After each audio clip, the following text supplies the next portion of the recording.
Hey everybody, Kyle here with Spicer Designs. Ooh.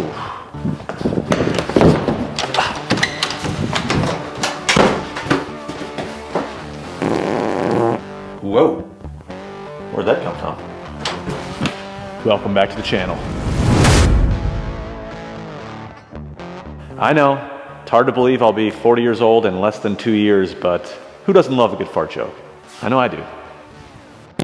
All right, today's video, we are going to be talking about the 2023 Polaris General Ultimate. Now, as some of you may know, the General is for sale. It's actually been for sale for probably over a month now, and I really haven't had any bites on it, which is kind of surprising to me. So if you're looking to sell your newer General, you might be waiting for a while. Now, the original video that I made when I got this General, I kind of did a walkthrough on it, and I talked about all the features, all that good stuff, and that video did pretty well. And I had a lot of questions in the comments that I wanted to address before I do sell it. So this video is gonna be kind of a review. I'm also gonna address some of the things that I don't like about it and things that I do like about it, just to give you a little bit more information before it's gone. So let's jump right in. Oh, f around. Now the things that I dislike on this, there's only like 3 to 5 things, something like that. Sometimes when the numbers get too big, I lose track. They're pretty minor things. I'm almost looking for things to dislike. So if you want me to tell you what I don't like, I'm kind of reaching a little bit. The first thing is going to be in regards to comfort in the driver's seat. So they've got this weird little bump right here, which kind of matches the lines of the overall body. Sometimes when you're cruising, maybe you're sipping on an iced tea, it's a very weird spot to have your arm. You feel like it's about to dislocate your shoulder, and if you go down, it's just a little awkward spot to rest your arm. But really, not a big deal. Like I said, I'm reaching. The next thing is, you may hear it, we'll get into that in a minute. I am 5'10", average height, and I would say if you're any taller than me, this may not fit you very well. As most of you know, I have a pretty good relationship with Adam and Hometown Acres and Doug over at One Eye Customs. Find a hole in the ground over there? Doug owns a Polaris General, and Adam has ridden in it with him before. Adam is 6'5". He lets us know all the time.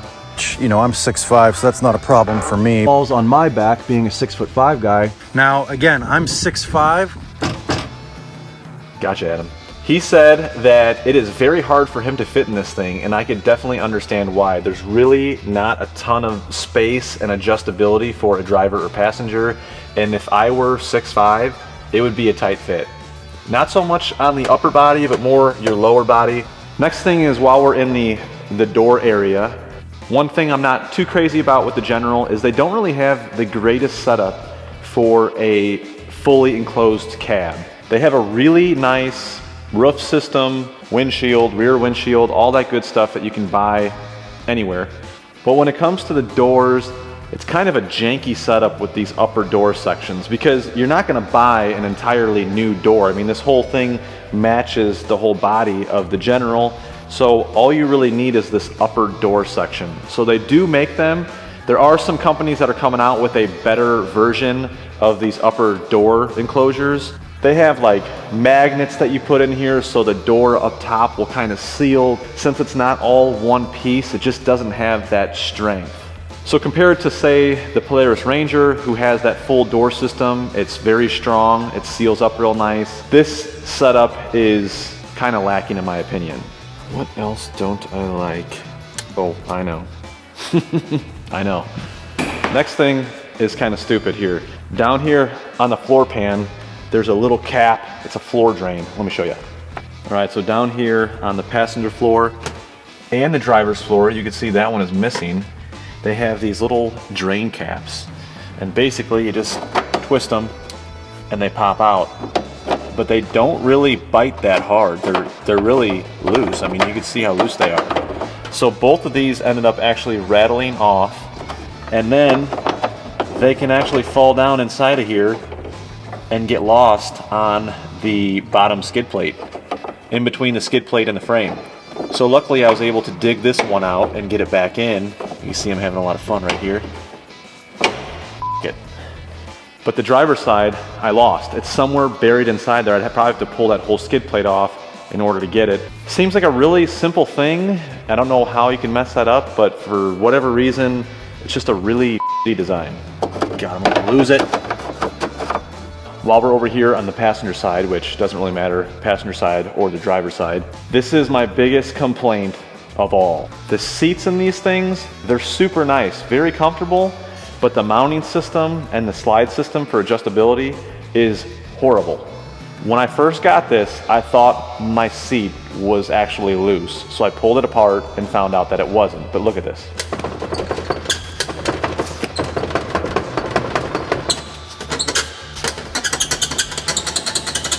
That will drive you freaking nuts. I'm not really taking this thing on roads. I'm driving it off-road, going over bumps, through little valleys, little creeks, whatever. It's anything but smooth. So every bump that you hit, you just hear this thing rattling. I just want to rip it out and throw it, but I can't because it was way too expensive.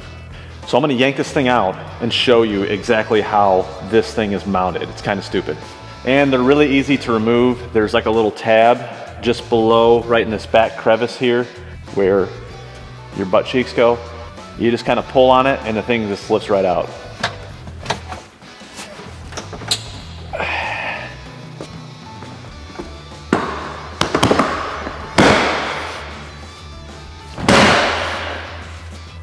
Beefy. Okay, first I want to show you what they attach to inside the side-by-side. I mean machine. Okay, here is where it's mounting. You can see this thin little bar right here. That's what the front part of the seat attaches to. And then you have this little post right here. And that's what the back of it attaches to. So there's really nothing on the sides. You can see there must be a couple little bump stops on there. And maybe that's why this thing kind of rattles around so much. There's just not a lot that it's mounting to really secure it. Now let's take a look at this janky mounting system for the seat. The first thing is this whole piece right here is all plastic. This is the part that actually mounts to the side-by-side. And these two nubs, this one and this one, those slide under that little bar that I just showed you here in the side-by-side. And then toward the bottom where that post was, over there on the bottom where it mounts to, that post comes in right through this hole. And then you can see there's a little pin in there, basically that grabs that little notch in that post. And then you have a couple of rubber bump stops. These are not adjustable. They're just kind of floating in there. And that's what's kind of stabilizing the seat, which obviously isn't doing a very good job. And then as far as when you adjust the seat, when you push that lever, this whole plastic piece is what the seat's sliding on. So in my opinion, their mounting system for these seats is horrible. They flop around, they make a lot of noise, they're just not very secure. And when you put these nice bolsters on the upper section and the lower section of the seat, it kind of defeats the purpose if the seat isn't secured well and it's still able to move around. So Polaris, fix this. $30,000 side-by-side should not have this issue.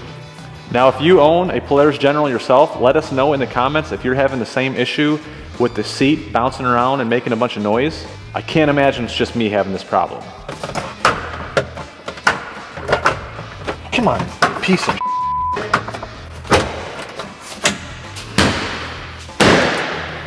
It's in. All right, that is all of the bad stuff, the things that I don't really care for with this $30,000 side-by-side. Really, the only main issue is the seat mounting. That's the biggest concern for me, and all of the noise that it generates. Everything else I mentioned was pretty minor. Now this next topic is something that I've been asked in the comments quite a bit, and that is how loud is the machine when you're driving it. A lot of people were concerned that if they had a passenger in here, can you still have a conversation with them, or is the engine noise too loud? How much squeaking there was, which we kind of just talked about. And the answer to that is, I don't really know. It is an off-road machine, and the engine is literally inches behind you, and there's not a lot of soundproofing or sound deadening on this machine. So you definitely can hear the engine, but you still can have a conversation with whoever's in the passenger seat. Now, if you're ripping up and down sand dunes and you're high RPMs, you're probably not going to be having much of a conversation at that point anyway, and the engine would probably be too loud where you're not going to be able to hear the person next to you all that well. Now the best way to demonstrate this would be to take it out, and I could strap the camera in the passenger seat, and that would be the closest I can get you to a real life scenario where you could actually experience the sound of the motor, me talking, and all the different squeaks and rattling. But I've got this thing so clean, it's ready to sell. I just hate to get it out in the dirt again and get it dirty. F it. Let's get strapped in and go for a ride. We're gonna set you up as a passenger using the DJI Action 4 camera. It's pretty cool. Here. Oh yeah, baby. All right, here we go. That is you. You're the passenger. And I'm even going to take my mic. I'm going to mount it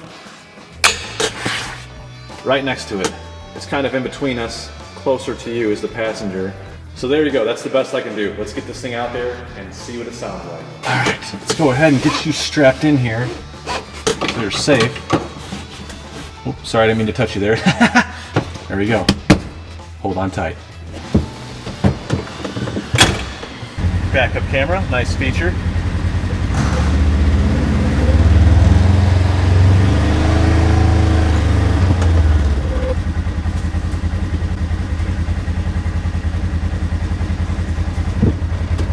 All right, we got our gauges here, pretty nice. Let's just take it down the driveway.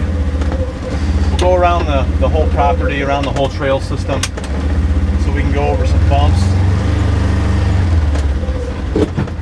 and see how it does. What was that thing? I'm just going at about 4,000 RPMs right now, and pretty easy to have a conversation if I had a passenger. But it's not super quiet.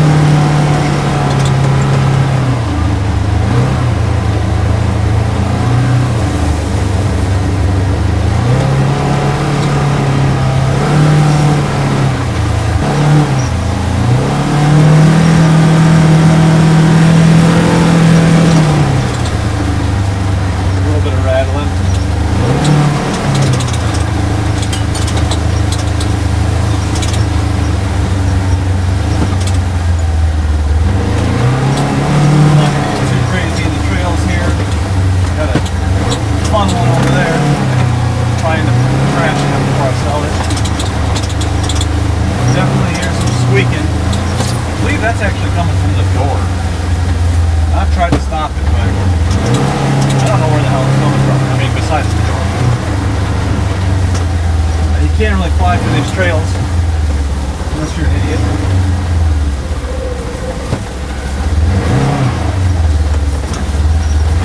Too many trees.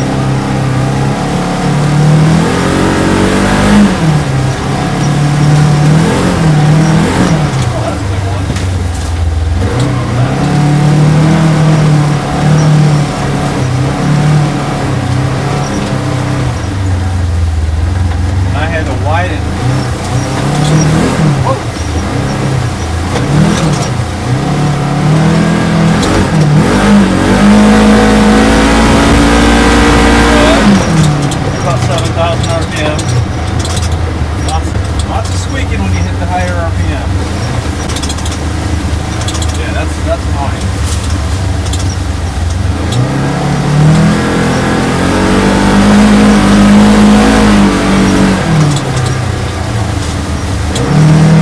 This thing is a blast. I haven't drove in a while. It's pretty fun. Not $30,000 fun, but it's fun. All right, let's get you out of here. All right, that was a really fun ride. I actually haven't driven this thing in at least a month. You can probably hear the exhaust kind of clicking and popping a little bit. Obviously it got warm, so it's making some noise. Now overall the ride is pretty quiet. All I hear is that really high-pitched squeaking, and I think it's coming from the door. I don't know if it's in that door jamb or where that mechanism is that locks it. I've tried to find it and I haven't had any luck. Overall, it's not a deal breaker. Now, let's talk about the good stuff. I don't really know why I grabbed this table. I don't really need it for anything, but I just freaking love it. As a matter of fact, I'll throw a link down in the description for this adjustable Husky table. I'm such a salesman. Now, if I could afford to keep the General and the new mini excavator I got, I would. I absolutely love this General. This thing is such a badass side-by-side. You've got the bed for your utility use, and then it's obviously very sporty, very capable on the trails. It's got full-on race suspension on it with high clearance control arms. Just an amazing machine. But this thing's got a ton of power. It's very comfortable. The ride command, the touchscreen, the sound system is amazing in it. Everything on this thing, from the rims, the tires, the suspension, the motor, the drivetrain, is really nice. I really love everything about it. And my favorite part about this Polaris General is that it does not require DEF fluid.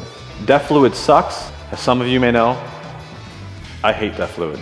And from what I've gathered so far, it does not consume any oil. So those are two huge benefits. So that's all I have on the Polaris General. I've only had this thing for about 4 or 5 months now. I've only put 120 miles on it. So take my review with a grain of salt. Definitely do your research if you're interested in getting one of these things. But those are the things that I've noticed that I like and that I don't like about it so far. And if you're in the market and you're willing to drive down to Southern Indiana or up to Southern Indiana, this thing is still for sale. Today is October 21st. Still for sale. I'm selling it for $27,000, which is about $2,500 less than what I paid for it. And it has an $800 Polaris lock and ride glass windshield, which is a no-brainer. Awesome upgrade.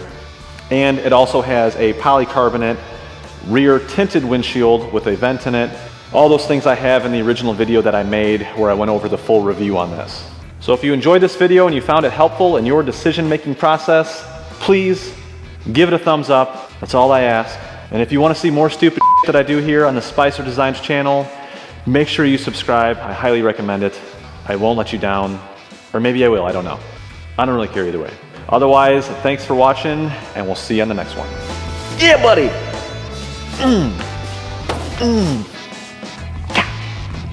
38 years old. Hey, you crazy bastard. There's no adjustment on that. Keep in mind, I am 6'5" and I weigh about 230 pounds. If you're, a 5'8" guy and you weigh 170 pounds, like Kyle from Spicer Designs. I'm an idiot. If you're gonna buy one at the dealer, you definitely want to do that test right on the showroom floor. They usually frown upon that, but